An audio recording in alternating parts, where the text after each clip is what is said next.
લક્ષ્ય ન્યૂઝ, એક નજર, એક લક્ષ્ય। ડભોઈ દર્ભાવતીના ધારાસભ્ય દ્વારા નાગરિકોને સરકારી લાભ સરળતાથી મળી શકે તે માટે તેમના જ કાર્યાલય ખાતે જનસેવા કેન્દ્ર ખુલ્લું મૂકવામાં આવ્યું હતું। સેન્ટર ઉપર સરકારની 70 વર્ષીય વૃદ્ધા માટે સરકારની યોજના વયવંદના અંતર્ગત 200 રજીસ્ટ્રેશન થયા, જેમને આજે ધારાસભ્ય શૈલેષભાઈ મહેતાના વરદ હસ્તે કાર્ડ વિતરણ કરવામાં આવ્યું। દર્ભાવતી ડભોઈના તમામ નાગરિકોના સ્વાસ્થ્યથી માંડી તમામ સરકારી સહાય ધારાસભ્ય કાર્યાલયથી મળી રહે તે માટે જનસેવા કેન્દ્ર કાર્યાલય ખાતે કાર્યરત છે।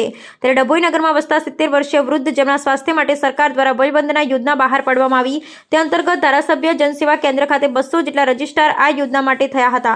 ધારાસભ્ય શૈલેષભાઈ મહેતાના વરદ હસ્તે આજે તમામ વયોવૃદ્ધને કાર્ડ વિતરણ કરવામાં આવ્યું, જેના થકી સરકારી આરોગ્ય સહાય 70 વર્ષના વડીલોને પણ મળી શકે। આ પ્રસંગે નગરપાલિકા પ્રમુખ બિરેન શાહ, ડોક્ટર સંદીપ શાહ, શહેર પ્રમુખ દીક્ષિત દવે, અમિતભાઈ સોલંકી, ભાવેશભાઈ પટેલ સહિત ભાજપ કાર્યકરો ઉપસ્થિત રહ્યા હતા।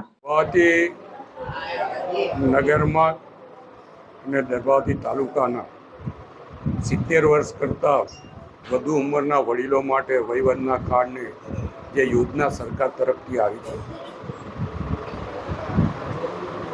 દર્ભાવતીના અમારા ધારાસભ્યના કાર્યાલય પર જનસેવા કેન્દ્ર ચાલુ કરવામાં આવ્યું છે અને ત્યાં લગભગ 200 જેટલા વડીલો દ્વારા અહીંયા રજીસ્ટ્રેશન કરાવવામાં આવ્યું હતું અને એમને આજે કાર્ડ અર્પણ કરવાનો કાર્યક્રમ અહીંયા આગળ રાખવામાં આવ્યો છે।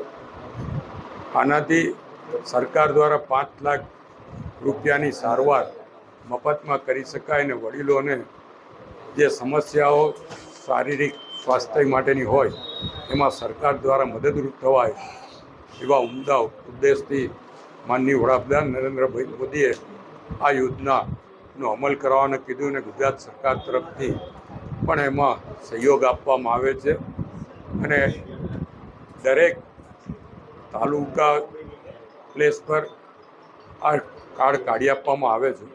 ખાસ કરીને સામાજિક આગેવાન કાર્યકર તરીકે ધારાસભ્યની જે ફરજ છે એ ફરજના ભાગરૂપ આ કાર્ડ અહીંયાથી કાઢવામાં આવે છે।